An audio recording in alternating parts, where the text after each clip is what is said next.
नमस्कार साथियों, स्वागत है आपका बीएचयू बीएचटी चैनल में। तो हम लोग हिंदी भाषा का इतिहास, ठीक है, देख रहे थे।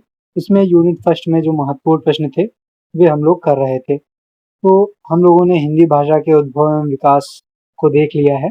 अब जो है इसके बाद आता है प्राचीन भारतीय आर्य भाषाओं का परिचय देते हुए उनकी विशेषताएं बताइए। बहुत ही महत्वपूर्ण प्रश्न है, तो आइए इसको देखते हैं।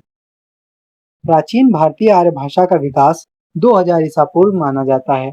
आर्यों के पूर्वज पूरे यूरोप, ईरान, अफगानिस्तान तथा संपूर्ण भारतीय उपमहाद्वीप में फैले हुए थे।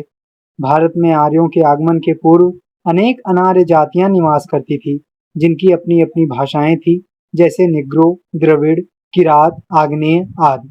कालांतर में जब आर्यों अनार्यों का युद्ध हुआ, जिसका वर्णन रामायण में मिलता है, तो द्रविड़ जात के लोग पश्चिमी प्रदेशों में चले गए। दक्षिण में आज भी इनकी भाषा और संस्कृत का रूप यथावत है। तमिल, तेलुगु, कन्नड़, मलयालम द्रविड़ परिवार की प्रमुख भाषाएं हैं। तथापि इनकी भाषा और संस्कृत का प्रभाव आर्यों की भाषा और संस्कृत पर भी पड़ा। आर्य लोग जिस भाषा को बोलते थे, उसे संस्कृत या देव भाषा कहा गया, जिसका विकास दो रूपों में हुआ। एक तो वैदिक संस्कृत, एक हुआ लौकिक संस्कृत। वैदिक संस्कृत के अंतर्गत चारों वेद, ऋग्वेद, यजुर्वेद, सामवेद, अथर्ववेद, उनके ब्राह्मण ग्रंथ और उपनिषद तथा वेदांग आते हैं।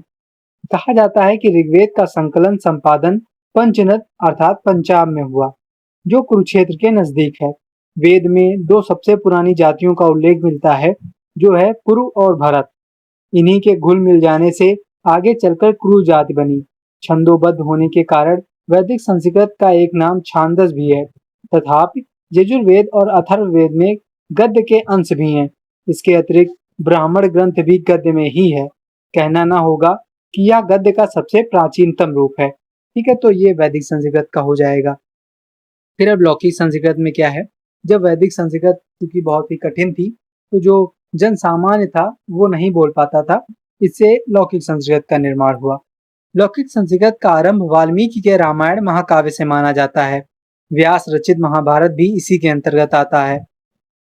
वस्तुतः रामायण महाभारत लौकिक संस्कृत के आर्य ग्रंथ हैं, जिससे आर्य संस्कृत के सभी रूपों का दर्शन किया जा सकता है। इसके अतिरिक्त कालिदास, माघ, दंडी, श्रीहर्ष, वाणभट्ट, भारवी, भाष, भवभूति आदि का साहित्य भी लौकिक संस्कृत का अभिन्न अंग है। आर्यों के ऋग्वेद में भाषा का सबसे पुराना रूप मिलता है। वैदिक भाषा पर लिखा गया पाणिनि का व्याकरण ग्रंथ अष्टाध्यायी अति प्रसिद्ध है। ठीक है, अब हम लोग प्राचीन भारतीय आर्य भाषाओं की विशेषताएं देखेंगे, जो कि बहुत पूछा जाता है और कभी-कभी 5 नंबर में भी पूछ लेते हैं और कभी-कभी 10 नंबर में भी। तो आइए देखते हैं। तो जो वैदिक भाषा है, उसमें 14 स्वर थे। आ, बड़ा, ई, उ, ठीक है, ऐसे करके ये 14 स्वर हैं, आप लोग देख सकते हैं। लौकिक संस्कृत में ए, ओ समान स्वर हो गए। लौकिक संस्कृत में केवल 12 स्वर ही रह गए। ठीक है, री जो दीर्घ री होती है और एक ली होती है जो दीर्घ होती है, ये दो, ठीक है, और ए ओ, ठीक है, ये एक समान हो गए। ठीक है, इनसे फिर 12 स्वर ही रह गए। वैदिक में प्लुत 3 मात्रा वाले स्वर भी थे। ठीक है, प्लुत स्वर जिसमें बोलने में थोड़ा ज्यादा समय लगता है। ठीक है, जैसे राम, ओम, ठीक है, तो ये सब हो जाएंगे। फिर दूसरा है व्यंजनों की संख्या 33 से अधिक थी, जिसमें का वर्ग, चा वर्ग, टा वर्ग, ता वर्ग, पा वर्ग तथा अंतस्थ और ऊष्म व्यंजन आते हैं। अंतस्थ व्यंजन जैसे यारा, लावा और ऊष्म व्यंजन सा था।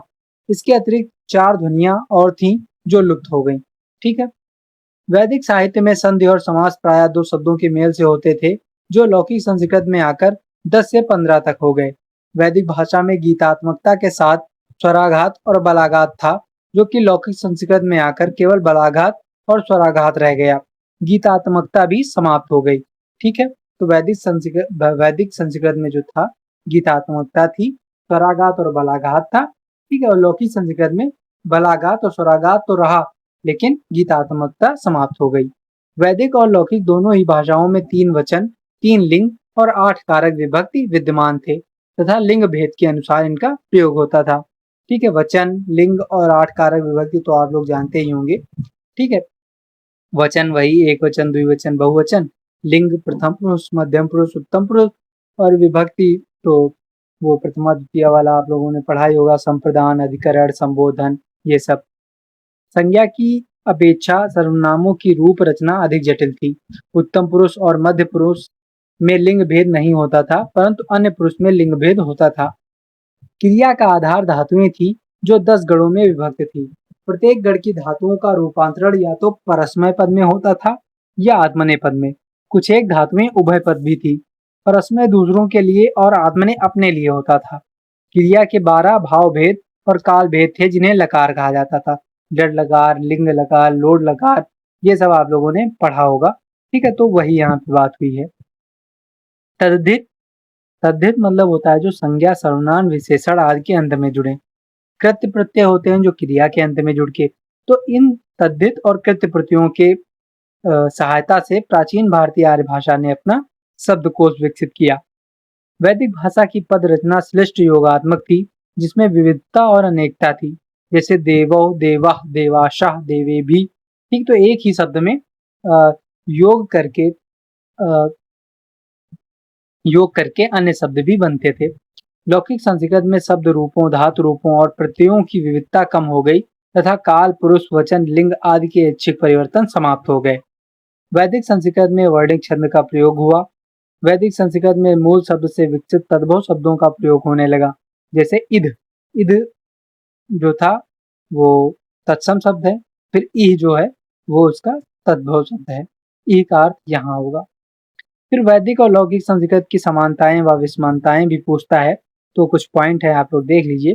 जैसे समानताएं हैं, दोनों श्लिष्ट योगात्मक हैं, दोनों में शब्द धातुज रूढ़ शब्दों की संख्या कम है, दोनों में पद निर्माण की विधि भी प्रायः समान है, धातुओं का गणों में विभाजन भी समान है, समास रूपों की प्रयुक्ति भी समान है, शब्द और वाक्यों की रचना भी समान है, दोनों में 3 लिंग, 3 पुरुष और 3 वचन है तथा कारक विभक्तियां भी समान है। अब जो विषमताएं हैं वो भी देख लेते हैं। वैदिक ध्वनियों में ला और वाह ये दो जिह्वा मूलीय तथा उपधमानीय लौकिक संस्कृत में नहीं है। अब इनका उच्चारण भी मुझे नहीं पता है, क्योंकि ये बहुत पहले वैदिक संस्कृत में प्रयोग की जाती थी। इनका उच्चारण वही व्यक्ति कर सकता है जो वैदिक संस्कृत पढ़ रहा हो। तो ये लौकिक संस्कृत में नहीं थी। ली स्वर का प्रयोग भी यहाँ आकर लुप्त हो गया। हर्षों में स्वरों में हर्ष, दीर्घ और प्लुत थे, लौकिक में प्लुत स्वर समाप्त हो गया। शब्द रूपों और धातु रूपों की विविधता भी कहीं कम तो कहीं समाप्त हो गई। लकारों में लेट लकार भी नहीं रहा। पुरुष, वचन, विकरण, लकार आदि का परिवर्तन निषिद्ध हो गया। उपसर्गों की स्वतंत्रता भी समाप्त हो गई। ठीक है, तो ये कंप्लीट हो जाएगा। अब अगले वीडियो में हम लोग दूसरा प्रश्न देखेंगे। धन्यवाद।